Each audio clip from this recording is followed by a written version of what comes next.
Welcome back to another IGCSE chemistry video.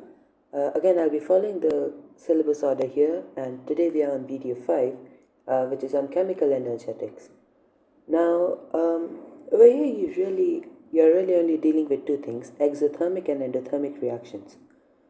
But before we even go there, I think it's important to understand that during all chemical reactions, there's a change in energy, between the reactants and the products to be specific.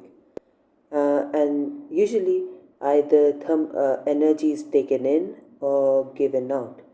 And the most common way in which this occurs is via thermal energy or heat energy. Of course, energy can take many forms, such as heat, light, sound, chemical, etc. And it can, obviously, you should know this from physics, but energy cannot be created nor destroyed, but it can only change from one form to another. That's just like a little bullet point that I wanted to add. So now we can actually move on to exothermic and endothermic reactions.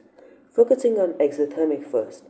An exothermic reaction is one that gives out thermal energy to the surroundings, with giving out thermal energy and surroundings being the keywords here. A lot of people say it gives out thermal energy to the atmosphere or to the air.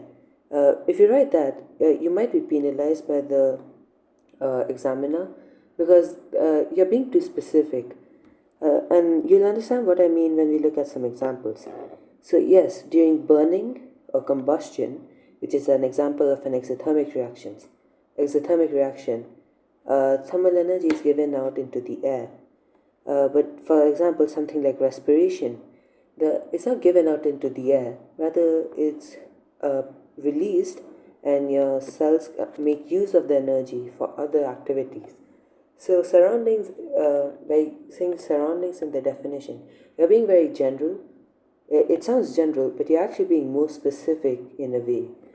Now looking at the other two examples, neutralization should be kind of easy to understand, especially if you can recall that one of the, observations for an acid and alkali reaction was that the container gets hotter. Rusting might seem peculiar, but it's just that rusting is an exothermic reaction, but it's very slow and it occurs over a long period of time. So you don't really notice it, but it is exothermic and it does release energy. And the main, thing that's common amongst all these examples, there are obviously other examples, but the main thing that's common is that you have some reactants that obviously they react to form your products, and they give out the thermal energy into the surrounding environment or to the surroundings. And this energy in the first place comes from the bonds in chemical substances. So the reason that all chemical substances have energy, or they have chemical energy, is because it's stored in their bonds. Right, so as I said, the energy in a chemical substance is stored as chemical energy, obviously, and specifically it's stored in the bonds in the substance.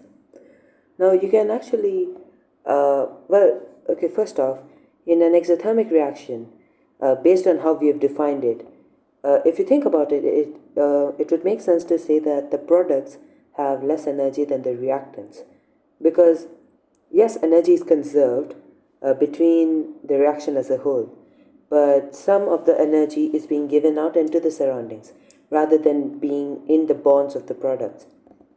Hence, the products themselves have a low energy than the reactants.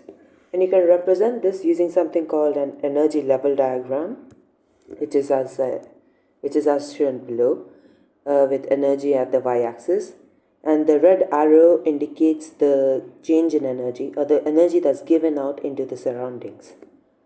And you can do a similar thing for endothermic reactions, which let's talk about endothermic reactions right now.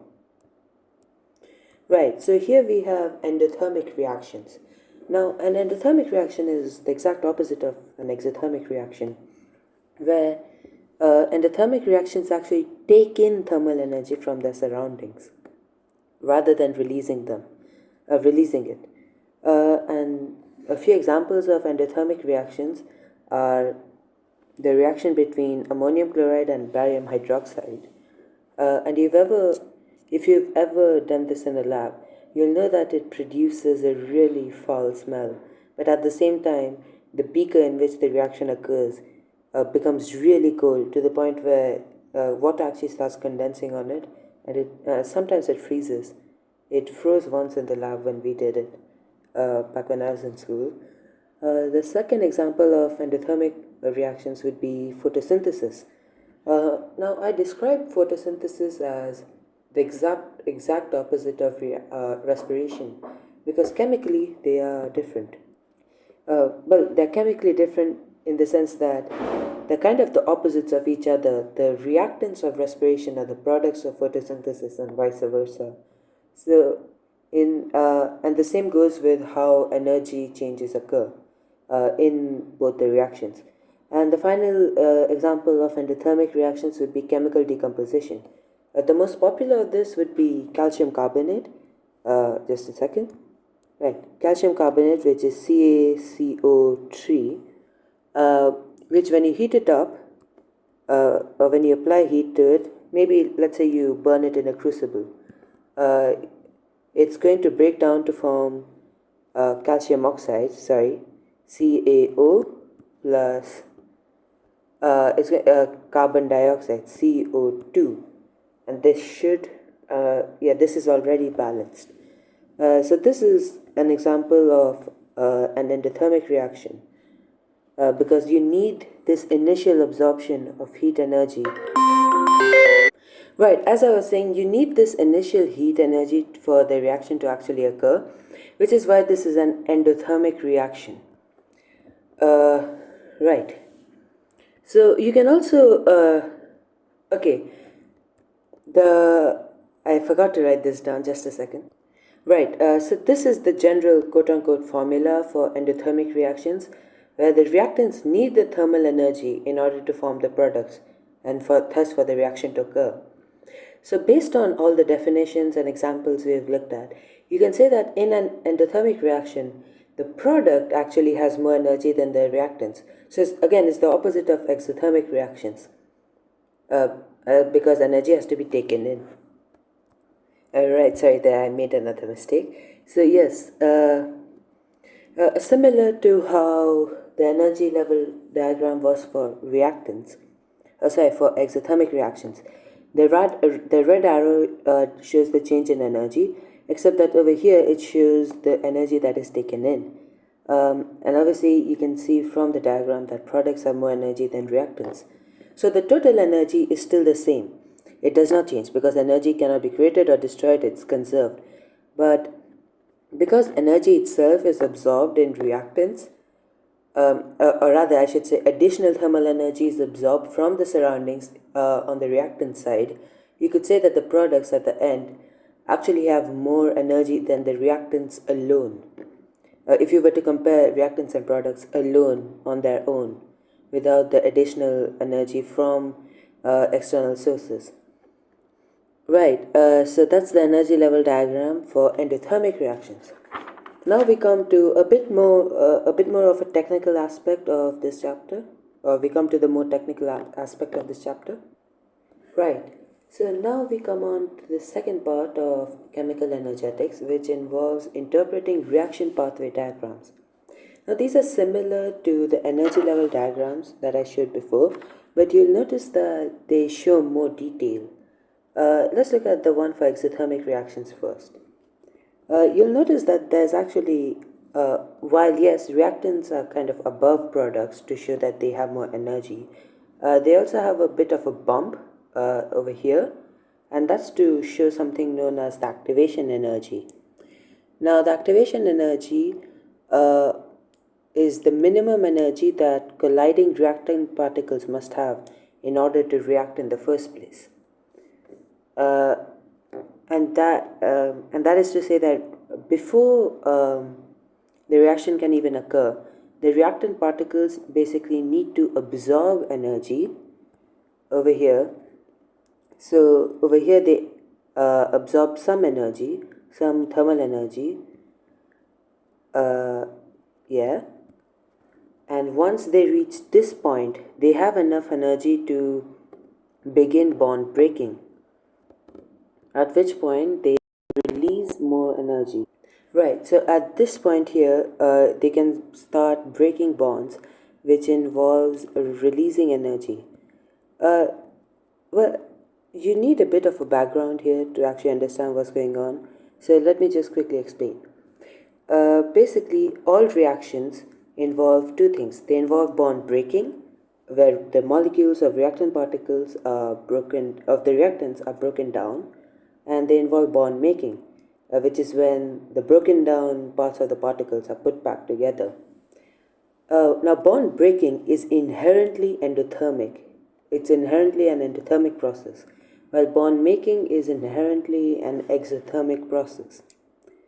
So when you break bonds, you need to take in energy before you break bonds, and you need to release energy while you're making bonds or making newer bonds. That is to say.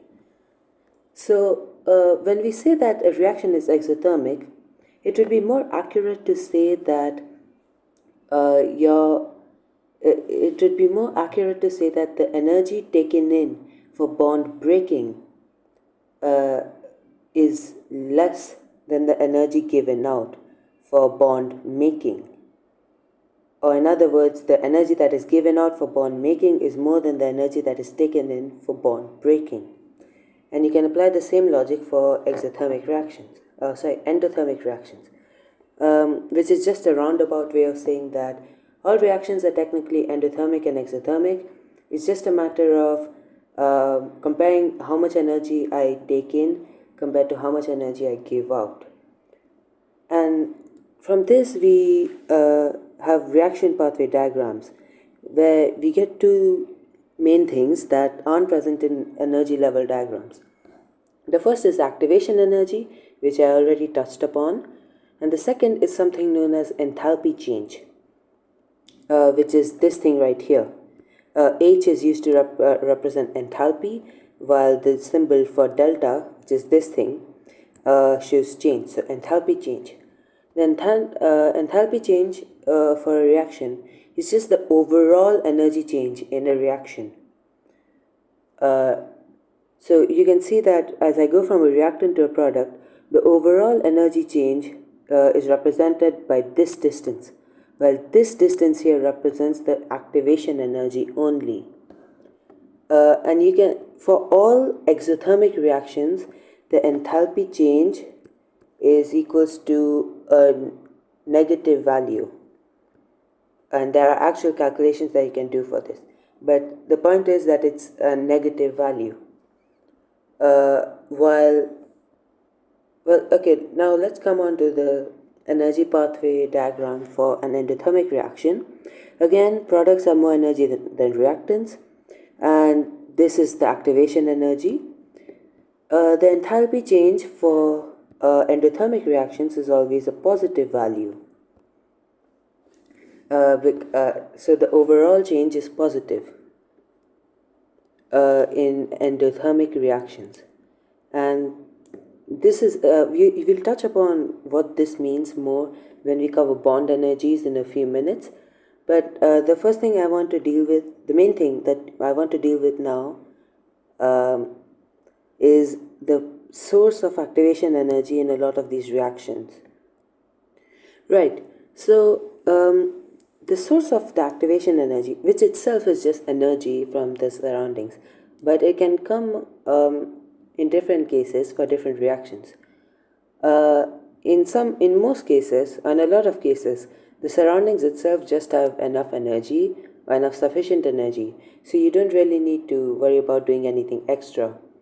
There are other cases, such as the thermal decomposition of calcium carbonate, where you need to use a Bunsen burner to actually add that, to actually make it so that the calcium carbonate can reach the activation energy.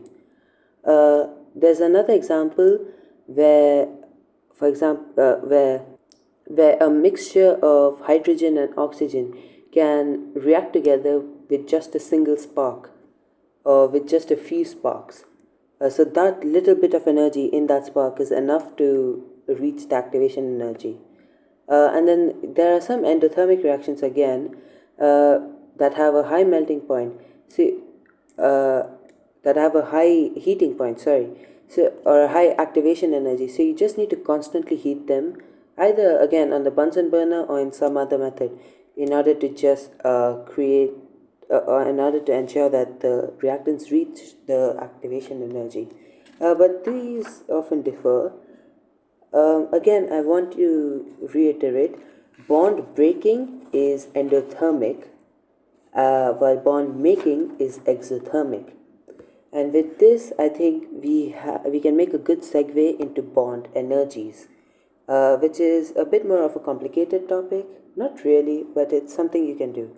So, bond energies, first off, the bond energy is the energy that you need to both break bonds and reactants and also create. Right, sorry about that. Bond energy is both the energy that you need to break bonds and reactants, or it's the energy that is released when the same bonds or when new bonds are made in products. And one very important thing is that the unit or the units for bonds, would be kilojoules per mole. Kilojoules per mole. So this is just something you need to know. A lot of your answers will have this unit. The unit for energy itself is just joules, and 1 kilojoule is just 1000 joules. If you do physics, you should be really familiar with this here. Now, you need to know a small formula, which is enthalpy change, which is delta H, is equals to what I like to call E in minus E out, where E in is the energy that you use for bond breakings, basically the reactant side, everything on the reactant side, and E out is everything on the product side, or the energy that you use to make new bonds. This will make a bit more sense when we look at a few more examples. But this is a formula that you should definitely take note of. In fact, this is the most important thing, aside from the actual units. Now, there is a set list of bond energies that you need to know. For instance, an H dash bond, which describes the covalent bond between two hydrogen atoms, has a bond energy of 436 kilojoules per mole. Now, you might look at this and be like, that's such a random number. That's because it is kind of a random number, and we know these values through experimentation that is above our level. Thankfully, you don't really need to memorize any bond energy values. Rather in IGCSE, they typically give you the bond energy values that pertain to a specific question, so you can attempt it. So don't worry about memorizing any bond energy values. There is a specific number of bond energy values that IGCSE most often asks and sticks to, but they always give it to you. You do not need to know them. So don't worry about that at all. It's just a matter of, well, if you have a textbook, I suggest opening your textbook and reading through some of the examples. I'll attempt to solve two examples, one for exothermic and one for endothermic, just for demonstration purposes, and that should be it. Right, so here we have an example of an exothermic reaction. Is between hydrogen and chlorine to form hydrogen chloride, hydrochloric acid. So the first thing that you need to do here is to identify the different bonds that are present. So hydrogen and chlorine are pretty obvious. There's only one possible bond that's present there. Right, sorry about that. It's pretty clear for hydrogen and chlorine. The same goes for hydrochloric acid, where there's only one possible bond that could be formed between hydrogen and chlorine. Now, what I mean by this will be more prevalent when we look at another example. Also notice that there are two molecules of chlorine formed. So you could alternatively also draw two of these rather than putting a two here, but what I did here just saves time. Now, what you simply need to do is go through the list of bond energy values that you've been given in the question. In this case, that's 436 plus chlorine, and chlorine is 242. And then you can just do 2 times H and chlorine. Right, so the HCl is actually 431. Now, if you plug this all into your calculator, you get the following values. Of 428, sorry. It was 678. So you have 678, which is your E in, and you have 862, which is your E out. Using the formula, when we do E in minus E out, that gives you an enthalpy change of minus 184 kilojoules per mole. Never forget your units, kilojoules per mole. And because you get a negative value, that proves that this is an exothermic reaction. Now, similarly, let's do another example. In this case, let's take 2 NH3 plus, I think it would be N2 plus hydrogen, 3 hydrogen. That should be balanced. Similar to the previous process, you figure out the bonds present. So NH3 only has one possible way of forming bonds. You have nitrogen. So nitrogen forms a triple covalent bond. Remember that. There's only one nitrogen molecule plus 3 hydrogen molecules. So you can represent that like this. Again, you substitute your values, do E in minus E out, and by the end, you essentially just get an enthalpy change of plus 92 kilojoules per mole. And yeah, that's enthalpy change all covered. And that should be it for this chapter. We are officially done with chemical energetics, and I'll see you on the next one. Well, let's just do our usual end slideshow thing. Right, thanks for watching. I hope you enjoyed the video, and maybe consider subscribing if you liked it a lot. As you can see, this was a proper outro. And yeah, I'll see you on the next one, for real this time.